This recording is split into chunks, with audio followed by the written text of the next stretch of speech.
വിവാഹത്തിന്റെ സന്തോഷവും കളിചിരിയും ഉണ്ടാകേണ്ടിയിരുന്ന ഈ വീട്ടിൽ ഇന്ന് കണ്ണീരാണ്. രാവിലെ 10 മണിക്ക് ജിജോയുടെ വിവാഹം നടക്കേണ്ടിയിരുന്ന ഇലക്കാട് സെന്റ് മേരീസ് ദേവാലയത്തിൽ ആകെ ശൂന്യതയാണ്.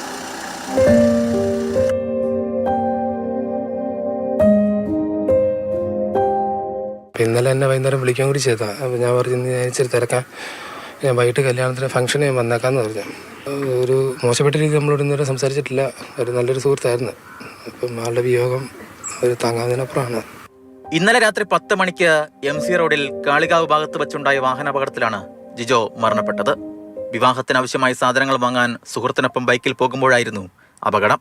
ബൈക്ക് എതിരെ വന്ന ട്രാവലറുമായി കൂട്ടിയിടിക്കുകയായിരുന്നു. ഇടിയുടെ ആഘാതത്തിൽ റോഡിൽ വീണ ജിജോയെ നാട്ടുകാർ ചേർന്നാണ് ആശുപത്രിയിലെത്തിച്ചത്. എന്നാൽ ആശുപത്രിയിലെത്തുന്നതിന് മുൻപ് തന്നെ മരണം സംഭവിച്ചിരുന്നു. ജിജോയ്ക്കൊപ്പം ഉണ്ടായിരുന്ന വയല സ്വദേശി അജിത്ത് പരിക്കുകളോടെ കോട്ടയം മെഡിക്കൽ കോളേജ് ആശുപത്രിയിൽ ചികിത്സയിലാണ്. മാതൃഭൂമി ന്യൂസ്, കോട്ടയം.